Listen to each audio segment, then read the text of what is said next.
Vamos a abrir nuestras Biblias, por favor, al libro de Apocalipsis, capítulo 19. Ya llegamos al capítulo 19 de Apocalipsis. No necesariamente hemos seguido el libro desde el capítulo 1, porque recuerde que estamos hablando acerca de eventos futuros, pero básicamente ha sido el libro en el cual hemos estado permaneciendo, lo hemos estado usando como una guía. Apocalipsis capítulo 19. Este capítulo es muy especial, estoy muy emocionado, nervioso con este capítulo, porque no solamente porque hay mucha información, sino porque la forma en que la Biblia nos presenta este capítulo es tan especial que de verdad que las palabras quedan cortas para tratar de mostrar toda la magnificencia que es presentada en este capítulo. Y aparte también porque, como le mencionaba, hay mucha información. Si usted desea repasar el capítulo, porque voy a dar un poco de información o mucha información en realidad para poder entender lo que está pasando, puede revisarlo por internet, ¿no? En el canal de YouTube, NTBC Español. Se suben allí las predicaciones para poder repasarla, o si desea también una copia del bosquejo que utilizo, yo se lo puedo enviar sin ningún compromiso a su correo electrónico. Si es que quiere más información, no puedo tocar todos los versículos por el tema del tiempo, estamos muy limitados y hay muchas cosas que tocar, muchos temas que avanzar, entonces por eso voy a tratar de poder, pedir la ayuda al Señor, que me voy a tratar de resumir lo más que se pueda y tratar de ser lo más claro, ¿no?, en estos eventos.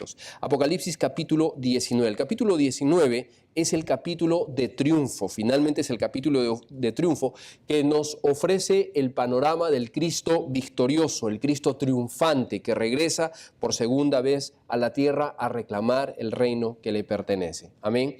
Hemos hablado de juicios, muchos juicios, toda la acción judicial de parte de Dios en forma de sellos, en forma de trompetas, en forma de copas, un cataclismo dentro de la tierra, muchos eventos se están sacudiendo. En esta semana nos hemos enfocado en la semana número 70 de Daniel, ¿no? Así se le llama la semana profética, que en realidad son los 7 años que dura la gran tribulación. Hemos estado hablando, finalmente llegamos al fin de la semana 70 de Daniel, llegamos al fin de la gran tribulación, y de eso se trata el capítulo 19, el regreso del Mesías, el regreso de Cristo, el regreso triunfante de Cristo, que viene a reclamar el reino que le pertenece, y de eso vamos a hablar en este capítulo. Así es que comenzaremos con unas palabras de oración antes de empezar, por favor, a estudiar este capítulo con cada uno de sus versículos. Oremos. Señor, gracias te damos por este día, Padre amado, gracias por la gran bendición de poder estar reunidos aquí, Señor, como iglesia, en esta tu casa. Pedimos, Padre bendito, que tú abras nuestro corazón, nuestro entendimiento, Señor, para poder entender, Señor, a profundidad lo que tú tienes para nosotros en esta mañana. Dame la claridad de pensamiento, Señor, para poder expresar las maravillas de tu ley. Entiendo, Señor, que las palabras quedan cortas para poder expresar, Señor, toda la gloria tuya, Padre amado.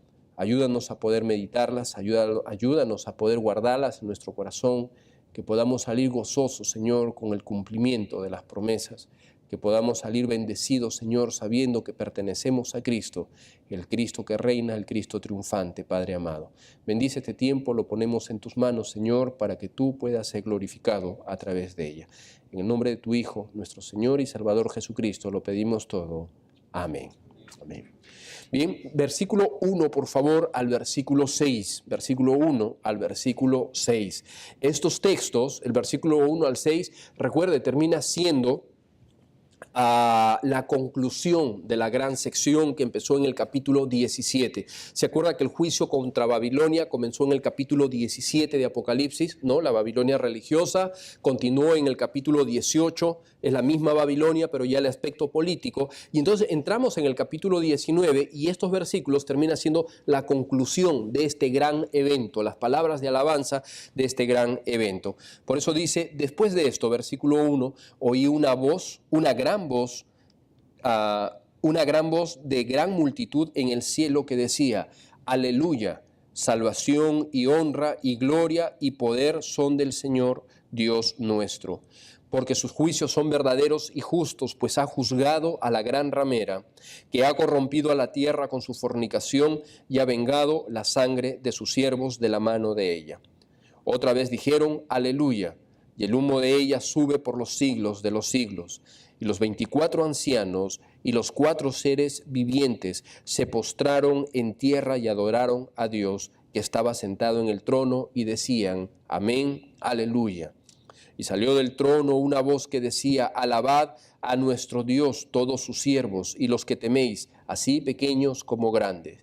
Y oí la voz de una gran multitud como el estruendo de muchas aguas y como la voz de grandes truenos que decía, aleluya, porque el Señor nuestro Dios Todopoderoso reina. El cielo entero, hermanos, proclama la gloria de aquel que ha vencido al anticristo y se anticipa a las alabanzas por la victoria definitiva. Amén. Una palabra que encontramos que se repite constantemente en estos versículos, ¿cuál es? Aleluya. No, una palabra hebrea que habla de adoración a Dios. Y amén termina siendo la confirmación. Esas son palabras con las cuales usted puede identificar a cristianos en cualquier parte del mundo. Amén. Es una palabra que no se traduce en cualquier lugar. Aleluya, ya saben, él debe ser cristiano. Y si usted dice amén, lo van a identificar como cristiano también. Amén. Encontramos esas dos palabras. Aleluya, aleluya. Está alabando a Dios la creación. El cielo está alabando a Dios porque Cristo viene. Cristo viene. Ha ejecutado sus juicios y ahora viene. Versículo 7, por favor. Versículo 7 hasta el versículo 10. Gocémonos y alegrémonos y démosle gloria, porque ha llegado las bodas del Cordero y su esposa se ha preparado. Y a ella se le ha concedido que se vista de lino fino y limpio y resplandeciente, porque el lino fino es las acciones justas de los santos. Y el ángel me dijo, escribe, bienaventurados son los llamados a la cena de las bodas del Cordero. Y me dijo, estas son palabras verdaderas de Dios. Yo me postré a sus pies para adorarle y me dijo, mira, no lo hagas. Yo soy consiervo tuyo y de tus hermanos que retienen el testimonio de Jesús. Adora a Dios, porque el testimonio de Jesús es el espíritu de la profecía. En estos pasajes, hermanos, recuerde, el capítulo 19 tiene que ver con el regreso de Cristo. Pero en este pasaje, note por favor que irrumpe en la escena nuevamente la iglesia. ¿Cuándo fue la última vez que vimos a la iglesia? ¿Se acuerda? En el arrebatamiento, en el rapto de la iglesia. La iglesia fue arrebatada y de ahí no ha sido mencionada durante todo el tiempo de la gran tribulación. Todos los juicios, todo el tiempo que hemos estado viendo, la iglesia no ha estado presente. Toda la ejecución de los juicios, la iglesia no ha estado presente. Ahora, entonces, en el capítulo 19, nuevamente aparece la iglesia. ¿Y en qué forma aparece la iglesia? Fíjese, por favor, en qué forma. Vestida de lino fino. Viene para festejar las bodas nupciales. Aparece nuevamente en la iglesia, lo que conocemos como las bodas del Cordero. Dice el pasaje que acabamos de leer, comenzaba diciendo, gocémonos y alegrémonos. Gocémonos habla de una expresión de alegría extrema, profunda. Es decir, los santos están llamando, la alabanza es a gozarnos, a que los santos nos gocemos y nos alegremos. Alegrémonos expresa una alegría desbordante, es decir, un gozo extremo. Qué interesante que está usando ambas palabras, ¿se da cuenta? Gocémonos y alegrémonos, es decir, llamándonos al regocijo extremo. ¿Cuál es la razón del regocijo extremo? ¿Por qué tenemos que gozarnos? ¿Qué nos dice? Porque han llegado las bodas del Cordero. Recuerde, la iglesia ha estado ausente. Mientras sucedían los juicios, lo que pasa es lo siguiente, mientras estaban ejecutándose los juicios, la gran tribulación, ¿no? Aquí en la tierra, en el cielo, la iglesia fue arrebatada, se desarrolló, ¿se acuerda que habíamos visto anteriormente también el bimá o el juicio de los creyentes? Y se producen en el cielo las bodas del Cordero. A lo largo de la Escritura, en el Nuevo Testamento, que esto era un misterio, la iglesia termina siendo un misterio. Israel no conocía acerca de la iglesia, pero la iglesia es presentada como la novia del Cordero, la novia de Cristo. En el arrebatamiento, Cristo viene por su novia, semejante a una boda judía, es llevada al cielo y se desposa con ella, se casa con la novia, y después, mientras está pasando los eventos de la gran tribulación, Cristo regresa con su novia para el festejo, para las bodas del Cordero. A eso se llama la cena de las bodas del Cordero. Está haciendo una similitud, está pasando una similitud con con la práctica judía, con lo que sucedía en las bodas judías. Normalmente en una boda judía los padres se reunían, ¿no? De ambas familias se reunían y concretaban el compromiso. Una vez que concretaban el compromiso, ¿no? Estaban de acuerdo las dos familias, para un judío era el desposorio, se desposaba a la novia. Es decir, legalmente ya quedaban como esposos. Y después de eso no se juntaban, no se producía en sí la boda, era un evento previo, pero para un judío ya era la boda. Y después de eso el esposo se iba a preparar lugar para la esposa. Mientras eso sucedía, la esposa quedaba esperando en casa el momento adecuado en el cual el esposo venía rodeado con los amigos. Venía con los amigos en la noche, con antorchas y mucha alabanza y algarabía, venía a recibir, a recoger a su esposa. Y los amigos se gozaban. Y ese es el pasaje, ese es el paralelo que encontramos. La iglesia es la esposa de Cristo, desposada de Cristo. Cristo viene al arrebatamiento, lleva a su iglesia y bueno, ahora regresa en su segunda venida, va a regresar con la iglesia para festejar las bodas del Cordero. Que eso nos habla el festejo que se va a desarrollar en el milenio y hablaremos después acerca de ello. Entonces, esa es la idea que está presentando. Entonces, el tiempo, por ejemplo, dice, porque han llegado las bodas del Cordero. El tiempo verbal de esta declaración significa un acto terminado. Es decir, Cristo viene con su iglesia, dice, porque han llegado las bodas del Cordero, porque se han concretado las bodas del Cordero. Entonces viene para los festejos o para la cena de las bodas del Cordero. ¿Nota la diferencia? Las bodas del Cordero se realizan en el cielo mientras está sucediendo la gran tribulación. El festejo de las bodas o la cena de las bodas del Cordero se van a realizar en la tierra. Y ahí es donde Israel, el amigo del novio, tiene que ver, está involucrado, va a participar en el festejo de las bodas del Cordero y se va a desarrollar en el milenio.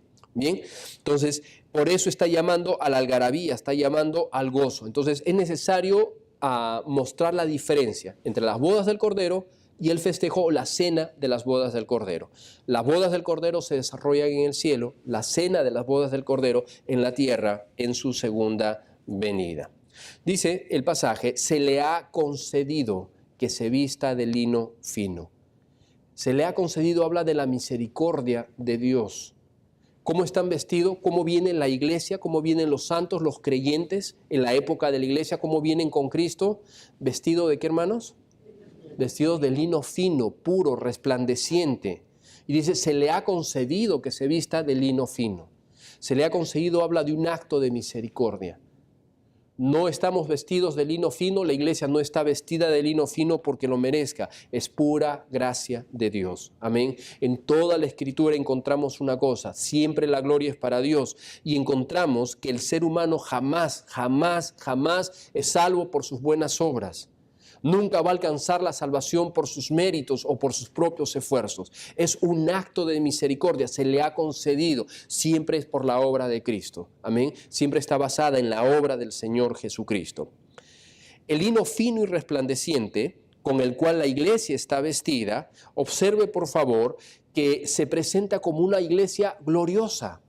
Cuando la iglesia venga, se va a presentar como una iglesia gloriosa, sin mancha ni arruga, como dice el libro de Efesios. Esto nos habla de que va a llevar una vestimenta especial. Vea por favor el profundo contraste entre la vestimenta de los santos, lino fino, blanco, resplandeciente, puro, con la vestimenta, ¿se acuerda de la gran ramera? Escarlata, llena de joyas, lleno de oro. ¿Qué diferencia, qué contraste entre la vestimenta de los santos y la vestimenta de la gran ramera? La vestimenta de los santos termina siendo como la vestimenta de los ángeles también que viene con Dios, lino fino, resplandeciente. Ahora, la Escritura nos dice que este lino fino son las acciones justas de los santos. Es decir, las acciones justas de los santos son el material con el cual está entretejida la vestimenta de los santos, son los galardones que les son entregados. Recuerde lo que está pasando. Cristo viene por su iglesia, la iglesia es arrebatada en el cielo, y mientras la gran tribulación se va desarrollando en la tierra, primeramente la iglesia es juzgada. Somos juzgados no por el pecado, sino por nuestras buenas obras, lo que se conoce el bimá de Cristo, un juicio. Hay muchos juicios en la Biblia, este es uno de esos juicios. Y se le va a entregar un galardón en base a las obras que hicimos mientras estuvimos presentes. El resultado de ese juicio son las obras justas. Las obras que hicimos bajo el poder de Dios, bajo el poder del Espíritu Santo, esas son las obras. Eso tiene que ver con la vestimenta que llevamos. No somos salvos por obras, pero sí para buenas obras. ¿Nota la diferencia? No somos salvos por obras, pero sí fuimos hechos salvos para buenas obras. Es decir, el creyente siempre se va a evidenciar por el estilo de vida que va a desarrollar. Aquella persona que dice que es creyente, pero vive como inconverso, obviamente hay una contradicción y muy probablemente no sea creyente. El verdadero creyente va a ser salvo por fe, pero va a evidenciar un cambio en su conducta, un cambio de vida, va a ser evidente. No puede haber una disociación entre ambas cosas. Siempre el testimonio, siempre el estilo de vida termina siendo una característica externa de algo que sucedió en nuestra vida. Amén. Bien, llegamos al versículo 11, por favor. Estoy tratando de avanzar para poder detenernos en el pasaje que nos interesa o donde pasaremos más tiempo. Versículo 11. Entonces vi el cielo abierto. Ya entramos ya a la escena principal. Vi el cielo abierto. Estos versículos van a describir el maravilloso y deslumbrante regreso de Jesucristo a la tierra con poder y gloria para inaugurar su reinado de paz. El mismo cielo, se abre para dar paso al Mesías. Entonces vi el cielo abierto. ¿Se acuerda cuando los ángeles le dijeron un ángel se paró después que Cristo fue ascendido? Le dijo: varones galileos, ¿por qué miráis cuando Cristo era ascendido y se quedaron los discípulos mirando con la boca abierta lo que estaba sucediendo? Dice: ¿por qué se sorprenden? El mismo Cristo que fue tomado es el mismo Cristo que regresará. Y encontramos el cumplimiento de la venida de Cristo, es el cumplimiento, hermano, a muchas profecías en el Antiguo Testamento. Es el cumplimiento de las profecías del Nuevo Testamento. El punto cardinal que cruza toda la Escritura tiene que ver con el regreso de Cristo a la tierra. Es decir, la segunda venida del Señor Jesucristo será una venida visible, una venida real, una venida gloriosa. Y la Biblia, habla de forma abundante termina siendo la esperanza que reconforta a los santos. Cristo vino la primera vez, vino en humillación, la segunda vez vendrá en gloria. Eso es una realidad, es un evento real, algo que no puede cambiar. Y es un evento que celebramos en la Cena del Señor. Por eso celebramos en la Cena del Señor no solamente el sacrificio de Cristo, sino también su segunda venida. Cristo viene por segunda vez. Fíjese nuevamente el versículo 11, por favor. Entonces vi el cielo abierto, y he aquí un caballo blanco, y el que lo montaba se llamaba Fiel y Verdadero, y con justicia juzga y pelea. Sus ojos eran como llamas de fuego, y había en su cabeza muchas diademas, y tenía un nombre escrito que ninguno conocía sino él mismo. Estaba vestido de una ropa teñida en sangre, y su nombre es el Verbo de Dios. Y los ejércitos celestiales, vestidos de lino finísimo, blanco, limpio, le seguían en caballos blancos. De su boca sale una espada aguda para herir a las naciones, y él regirá con vara de hierro, y él pisará el lagar del vino y del furor y de la ira del Dios Todopoderoso. Y en su vestidura y en su muslo tiene escrito este nombre: Rey de Reyes y Señor de Señores. ¿Bien? Entonces vi el cielo abierto, el cielo se abre. Imagínense, es como para usar una ilustración imperfecta, una obra de teatro. El telón se abre, el cielo se abre y queda abierto. Esa es la traducción literal. El cielo se abre y queda abierto. Y dice: he aquí un caballo blanco. La expresión he aquí es una frase dramática. En el texto griego es una frase dramática para decir y ahora. Entonces, el momento culminante de toda la obra que se ha venido desarrollando, se abre el telón y he aquí el personaje principal. Recuerda, es una obra, es una expresión dramática para mostrarnos. Y entonces, y ahora, anunciando el ingreso. ¿Quién es el que ingresa en escena? Equivale a de pronto, como guerrero victorioso, ¿quién entra? El Mesías. Y vea de qué forma entra, por favor. Cabalgando un caballo blanco. ¿Se acuerda dónde vimos a un jinete en el caballo blanco la primera vez? En Apocalipsis capítulo 6. Pero este era el falso Cristo. Este que montaba el caballo blanco es el anticristo, que finge ser el verdadero Cristo. El verdadero Cristo viene montado en un caballo blanco. Amén. Viene el verdadero, viene el Mesías como rey del universo, el rey soberano. Dice, y el que lo montaba se llamaba Fiel y Verdadero. Fiel y verdadero hablan de un título, habla haciendo referencia al falso Cristo, diciendo el que viene montado en el caballo no es el mentiroso, no es el falso Cristo o uno de los falsos Cristos. Él es el fiel, el verdadero, el original, el único, el glorioso Rey. Por eso se llama el fiel y verdadero. Dice, y con justicia juzga y pelea. Es decir, el Mesías que viene va a ser tanto juez como también guerrero. Y ambas cosas las va a desarrollar con justicia. Note lo que dice, con justicia juzga, juez y pelea. Entonces se abre el telón, entra de forma majestuosa el personaje principal, que es Jesucristo, montado en un caballo blanco y viene como glorioso guerrero. Viene para juzgar, pero también viene para pelear. Los emperadores humanos se dan cuenta que son simplemente tristes caricaturas frente a este Rey majestuoso, que es Jesucristo. Dice que sus ojos eran como llamas de fuego. No dice que eran llamas de fuego, note por favor. Dice como llamas de fuego. El símil lo que está tratando de comunicarnos es que nada puede esconderse de su juicio. Recuerde, viene para juzgar. Entonces nada se va a escapar de su juicio. Está hablando del carácter justo de su juicio. Y había en sus cabezas muchas diademas. Vaya armando, por favor, la imagen. Imagínense a Jesucristo entrando en escena, el cielo abierto, y entra en escena Jesucristo montando un caballo blanco, el fiel, el verdadero. Y dice, y había en su cabeza muchas diademas. El término diademas, coronas, tiene que ver como señal de realeza, que es diferente a estéfanos. ¿Se acuerda de estéfanos, que significa corona? Estéfanos, de ahí viene el nombre Estefanía o Stephanie, ¿no? Corona. Estéfanos es la corona real, la corona que solamente usan los reyes. Estéfanos es la corona del victorioso, la corona que gana un atleta, la corona que se gana en una guerra, la corona que sea, pero es inferior, nunca es la corona, la diadema. La diadema la usa el Señor Jesucristo. Estéfanos, recibiremos nosotros también coronas, dice la Escritura. Nosotros recibiremos estéfanos, no recibiremos diademas, recibiremos estéfanos. Ahora es interesante, en el capítulo 13, la bestia y Satanás también tienen coronas en cada una de sus cabezas. Pero note que el Señor Jesucristo tiene muchas coronas. Viene en su caballo, montado, un caballo blanco, señal de dignidad, señal, viene el juez guerrero, pero viene con muchas coronas, hablando de su imperio. Su imperio no tiene límite, de la dignidad de su imperio, no tiene límite. Dice, y tenía un nombre escrito que ninguno conocía, sino él mismo. No sabemos cuál es este nombre, no lo conocemos, pero sí habla de un nombre secreto. Posiblemente es un nombre que solamente la Trinidad lo conoce.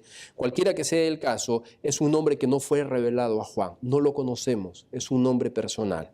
¿Sí? Y dice que estaba vestido de una ropa teñida en sangre. La frase habla literalmente que estaba vestido con un manto sumergido, bautizado en sangre. Entonces viene en un caballo blanco y con una túnica sumergida en sangre, totalmente teñida en sangre. La palabra bautizar quiere decir sumergir, ¿no? Entonces por eso digo sumergida, bautizada en sangre, sumergida totalmente en sangre. Ahora, recuerde, esta no es la sangre de Jesucristo en la cruz del Calvario. Esta no es la sangre de los mártires que han sido muertos a lo largo de la tribulación. Esta es la sangre de sus enemigos, que han sido juzgados. Esta es la sangre luego de la batalla del Armagedón, que vamos a hablar a continuación.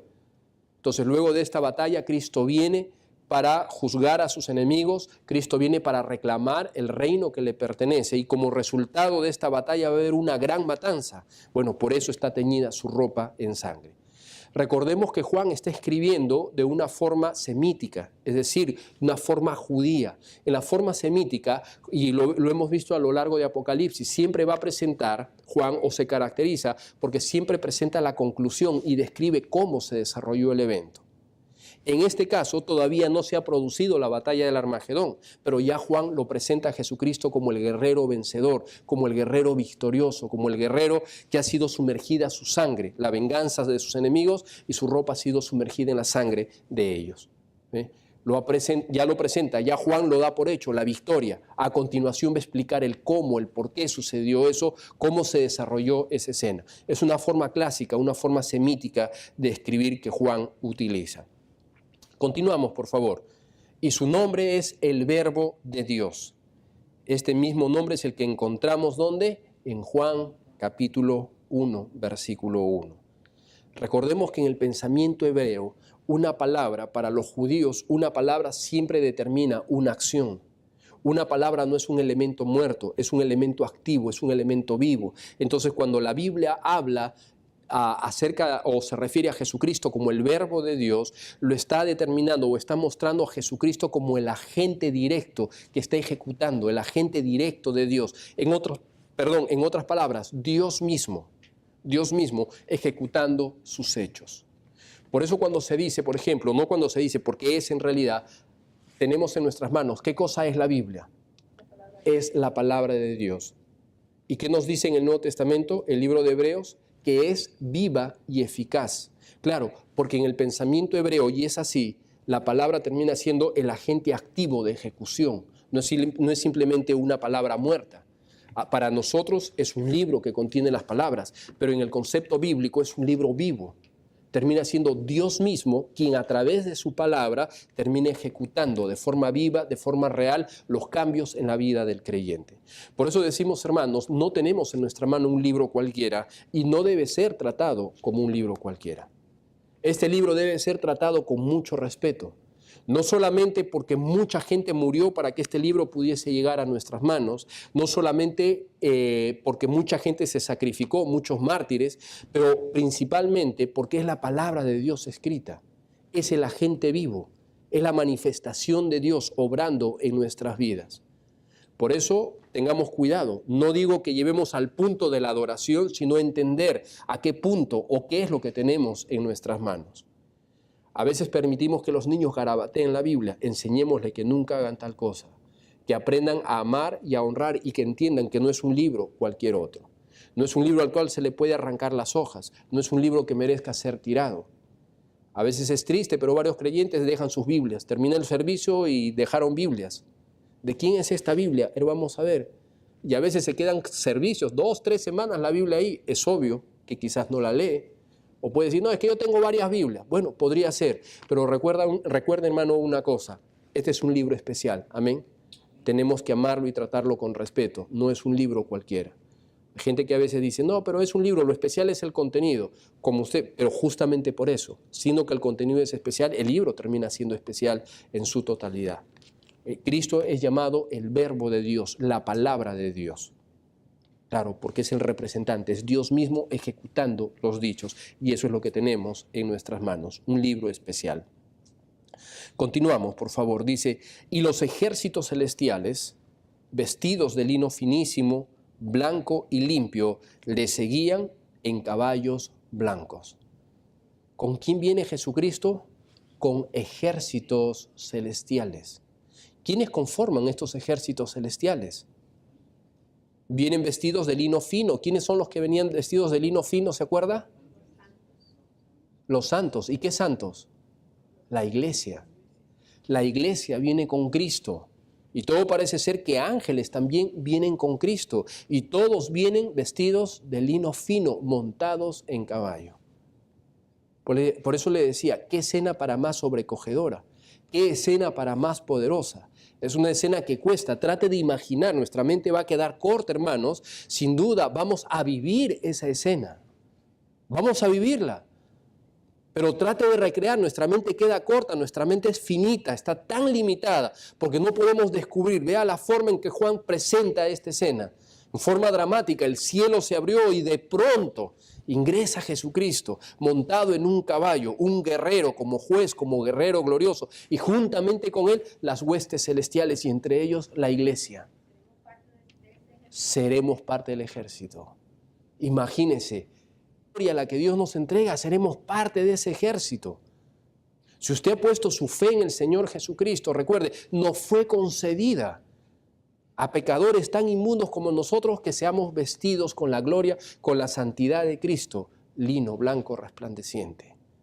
Y vendremos montados en caballo juntamente con Cristo. ¿Se da cuenta que el ejército no trae armas? Porque eso nos habla de lo que va a suceder. El único que tiene manchada su ropa en sangre, ¿quién es? Jesucristo, porque Él es el único que va a desarrollar la batalla, el único que peleará la batalla. Los demás venimos acompañando, Cristo lo hace todo, amén. Él es el que va a desarrollar la batalla, Él es el que mancha su sangre como victoria sobre su enemigo. Qué bendición, hermanos, qué bendición. De su boca sale una espada aguda, dice, para herir con ella a las naciones. Cristo viene con sus ojos como llamas de fuego, ¿verdad? Porque habla del efecto que va a juzgar. Pero también hemos dicho, viene como rey, viene como guerrero, y de su boca, la espada que habla, que hace mención, no es la espada corta de defensa personal. Está haciendo alusión a la espada que usaban los ejércitos, por ejemplo, en este caso los ejércitos romanos, para entrar en batalla. Y dice que esta espada es una espada aguda, afilada. Y eso hace mención de un ataque inminente, destructivo, total. Es decir, está hablando, y lo menciona en el versículo, dice, para herir con ella a las naciones. Recuerde, y lo vamos a ver a continuación, a este punto las naciones se han juntado para pelear contra el Mesías. El Mesías aparece con su ejército y él solo destruirá a todo este ejército a través de su palabra. Simplemente con su palabra y de forma fulminante, inmediata. Es decir, es Cristo contra todos los ejércitos de las naciones. Por eso es que hay un himno que no sé si está correctamente arreglado allí en el himnario, que habla, ¿cómo se llama? Cuán gloriosa será la mañana, ¿se acuerda? Cuando Cristo venga, dice en una parte de la estrofa, de una parte de la estrofa, las naciones unidas como hermanas, bienvenida daremos al Señor. Es muy bonito el himno, pero no va de acuerdo a la Escritura. Y le digo por qué, porque las naciones no estarán unidas como hermanas, pero no para dar la bienvenida al Señor.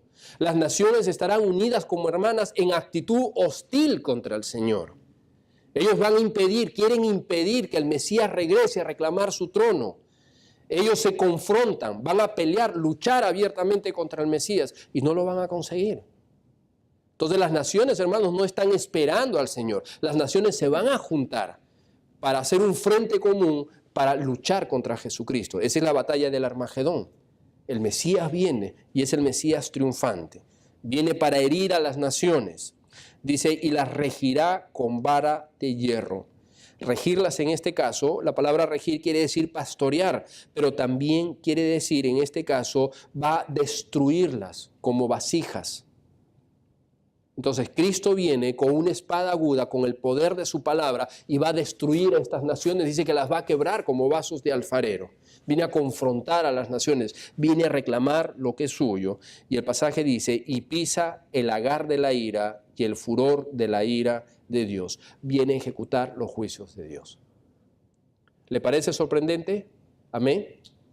El Mesías la primera vez vino de forma humilde y fue desechado y humillado por los hombres.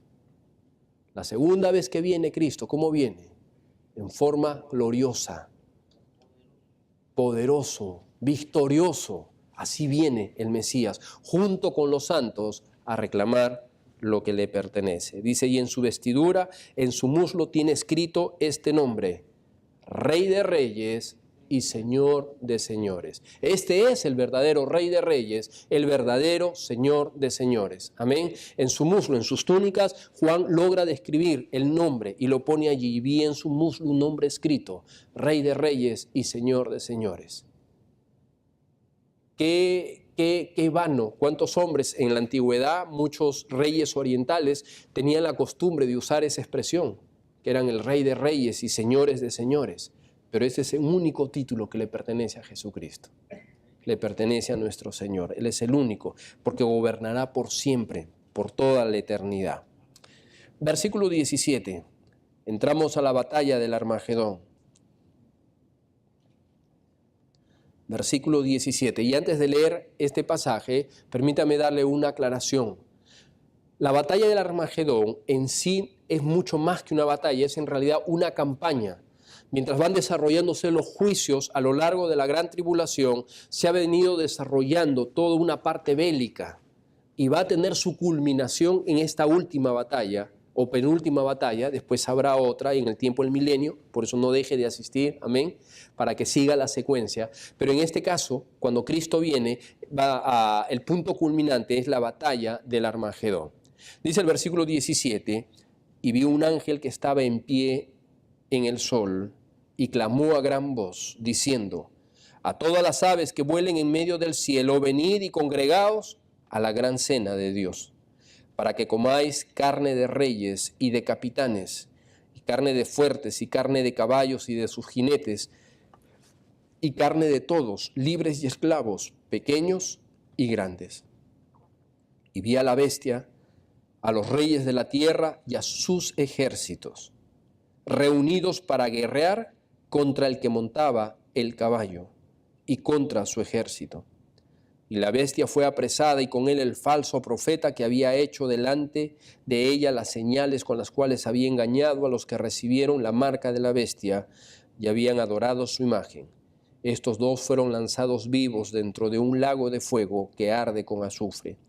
Y los demás fueron muertos con la espada que salía de su boca, del que montaba el caballo, y todas las aves se saciaron de sus carnes. La gran convocatoria para esta batalla final, que es la batalla del Armagedón, la convoca un ángel desde el cielo. Ahora, la batalla, para que más o menos tenga una idea, yo le puedo dar después todos los detalles y los versículos y todo lo demás, porque es mucho detalle, pero voy a tratar de sintetizársela en la siguiente forma. Recuerde que una vez que se desarrolla el traslado de la iglesia, el anticristo, según Daniel capítulo 9, va a hacer un pacto con Israel, ¿se acuerda?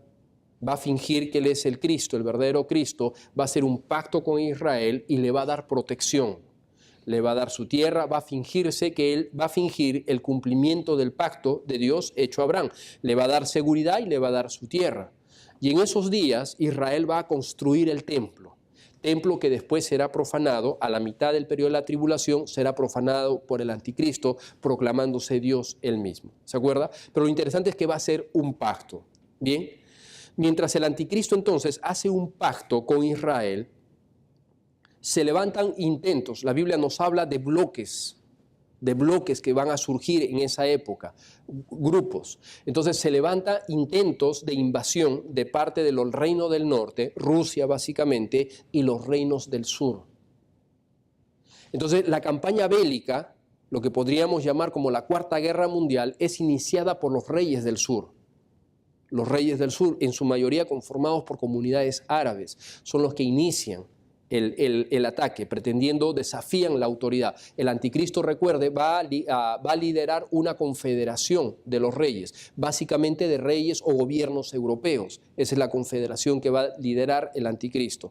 Va a ser la representación del Imperio Romano. Entonces va a liderar este grupo, la confederación, o esta confederación. Entonces, ¿quién desafía su autoridad? Empiezan los reyes del sur, son los que desafían esa autoridad. A este desafío de los reyes del sur se le unen los reyes del norte. Rusia con sus aliados se le van a aliar.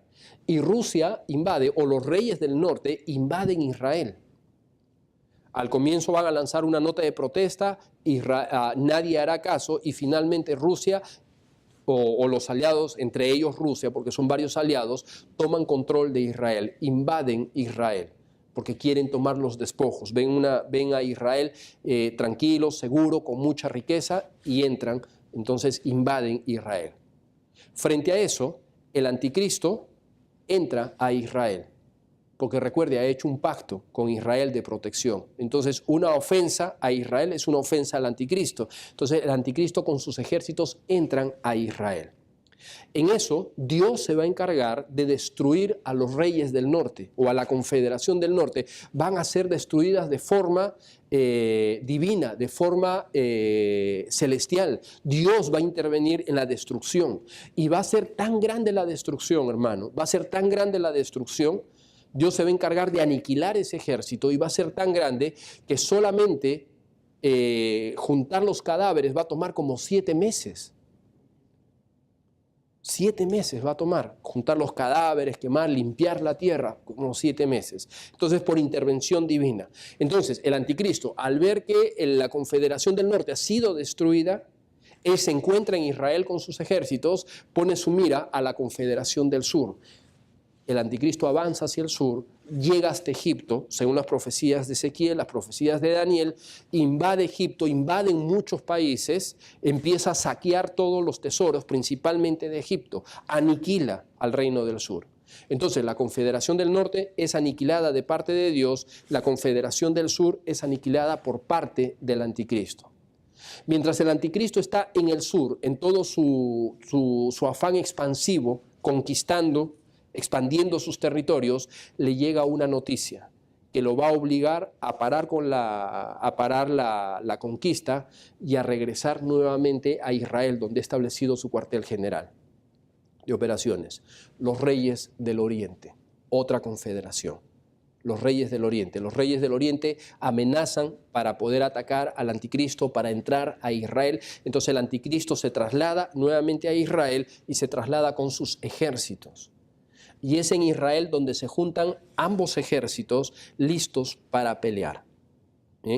Entonces, el reino del norte fue eliminado por intervención divina. El reino del sur, el anticristo lo eliminó, entonces surge los reyes del oriente se alistan para entrar en batalla con el anticristo. Entonces tenemos estos dos ejércitos que están listos para pelear, ¿no? Estas dos confederaciones listos para pelear. Si usted se acuerda, en Apocalipsis capítulo 16, cuando estuvimos hablando, se acuerda que el anticristo, Satanás, envía demonios en forma de ranas para convencer a los reyes. Algo pasa, y a través de signos mentirosos, el anticristo convence a los reyes del oriente a unirse para pelear contra el Mesías. Entonces los dos reyes que estaban listos para pelear, al final terminan haciendo fuerza común y se juntan para impedir la venida del Mesías. Entonces, cuando viene el Señor Jesucristo, cuando aparece el Señor Jesucristo, ¿qué es lo que encuentra? La unión de todas las naciones. Todas las naciones que quedan en la tierra se han unido y se están confrontando a Dios. Empezaron peleando entre ellos, de pronto hacen fuerza común, se juntan y están listos para esperar la venida del Mesías. Es allí, esa es la trama que está desarrollando. Bien. Y el Señor Jesucristo entonces viene y con el poder de su palabra destruye de forma total. Entonces, ¿quién aniquila a los ejércitos que quedan, a las naciones que se han unido para pelear contra el Mesías? ¿Quién los aniquila? El Señor Jesucristo con el poder de su boca, con el poder de sus bocas. Bien, siga por favor, dice, y vi a la bestia y a los reyes de la tierra y a sus ejércitos, ahora están juntos, para guerrear contra el que montaba el caballo y contra su ejército. Las naciones de la tierra, encabezadas por sus líderes militares, se han unido para hacer guerrear, para hacer guerra contra Jehová, contra Jesucristo, contra su ungido. ¿Cuál es el propósito? Evitar la venida de Cristo, evitar que Cristo venga y reclame lo que le pertenece. Eso es lo que está sucediendo. Versículo 20, por favor. ¿Qué encontramos? Los resultados de la batalla. Esta es una batalla, recuerde, rápida. Esta es una batalla fulminante. Todas las piezas se han ido moviendo a lo largo de la historia, pero finalmente viene Cristo y con una batalla aplastante va a destruir a las naciones de la tierra. Los va a quebrar. Versículo 20. ¿Cuáles son los resultados? Y la bestia fue apresada, el anticristo, y con ella el falso profeta también es apresado. ¿Qué más encontramos? Versículo 20 dice, estos dos fueron lanzados vivos dentro de un lago de fuego que arde con azufre. ¿Cuál es el resultado de la batalla? En el Armagedón, recuerde, se juntan las naciones para impedir que regrese el Mesías, aparece el Mesías y destruye de forma fulminante a los ejércitos, captura al falso profeta, captura al anticristo, y hermano, y son los primeros en inaugurar, ¿qué cosa? El lago de fuego. Recuerde, el lago de fuego, Cristo habló acerca del lago de fuego. Este es un lago de fuego literal, nosotros lo conocemos como el infierno. Y dice la Escritura que fue hecho ¿para quién? Para Satanás y para sus ángeles. Nunca fue hecho para el ser humano. El problema es que el ser humano se ha unido en este acto de rebeldía. El mismo acto de rebeldía de Satanás se ha unido en un acto de rebeldía contra Dios. Por lo tanto, comparten el mismo destino. Pero en la actualidad, una cosa es el Hades. En otra oportunidad hablaremos en más detalle. Y otra cosa es el infierno. El lago de fuego, los primeros que inauguran el lago de fuego es el anticristo y el falso profeta. Y nos da una descripción interesante. Fueron echados vivos. Fueron echados vivos. Y los demás, versículo 21, y los demás fueron muertos con la espada que salía de su boca, del que montaba el caballo, y todas las aves se saciaron de sus carnes. De esa forma describe, llegamos al final en el versículo 21 de la batalla del Armagedón. Usted puede anotar allí Apocalipsis capítulo 14, versículo 14 al 20. Y nos dice que salpicó y se llenó básicamente todo Israel de la sangre de los caballos a causa de esta matanza. Entonces, capítulo 19, ¿de qué nos habla? Cristo viene de forma triunfante, regresa a la tierra. Se produce la victoria final, la batalla del Armagedón. Y con esto va a empezar su reinado, y de eso hablaremos la siguiente semana, su reinado que va a durar 1000 años. Bueno, en realidad va a ser toda la eternidad, pero empieza a hablar de un reinado de 1000 años que termina siendo el cumplimiento de las promesas para Israel. De eso hablaremos la siguiente semana. Ya para terminar, hermanos, entonces, ¿no le da consuelo el hecho de saber que Cristo al final de esta escena termina siendo el vencedor? ¿Amén? Dios nos dio la palabra de Dios con un propósito. ¿Sabe por qué es tan especial entonces el libro de Apocalipsis? ¿Sabe por qué tiene una bendición añadida para aquel que lee sus promesas? Porque Dios quiere que conozcamos el futuro. Y en este futuro que Dios describe, Él termina siendo el único victorioso. Él termina regresando de forma gloriosa a reclamar lo que le pertenece. Satanás, hermanos, es un enemigo ya vencido. Satanás es un enemigo que está en un barco que se hunde. Eso es lo que es Satanás. Por eso dice en el libro de Juan que nuestra victoria, es la fe es lo que ha vencido, es la victoria que tenemos y que ha vencido al mundo. Si usted ha aceptado al Señor Jesucristo, hermano, tenga la plena confianza que está en el lado correcto. Amén. Que está en el ejército correcto. Cristo vendrá por segunda vez. Esa es una realidad. ¿Sabe que si nosotros aprendemos a pensar de esa forma, todo cambia? Todo adquiere un concepto diferente. Lejos de estar afanados por este mundo, nos damos cuenta que este no es nuestro hogar. La Biblia nunca menciona que el mundo es el lugar de los creyentes, es el hogar de los creyentes. Jamás menciona, muy por el contrario. Dice que somos peregrinos y extranjeros. Estamos de pasada. Este no es nuestro hogar. El mundo aborrece a Dios y aborrece a los que son suyos. ¿Está usted afanado en este mundo? ¿Está usted afanado, desesperado por conseguir riqueza material? ¿Está usted desesperado porque se siente parte de este mundo? Si es así, quizás usted debería reconocer y aceptar a Jesús como Salvador personal. Si usted es creyente, si usted ha puesto su plena confianza en el Señor Jesucristo, tenga paz en su corazón.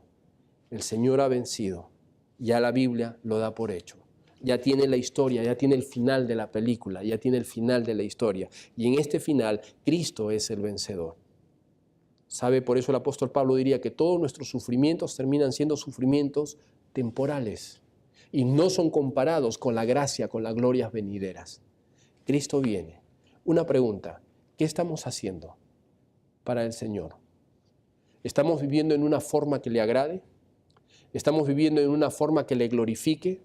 ¿Qué estamos haciendo? El Señor viene pronto y viene sin previo aviso. No nos queda, hermanos, mucho tiempo. ¿Qué estamos haciendo?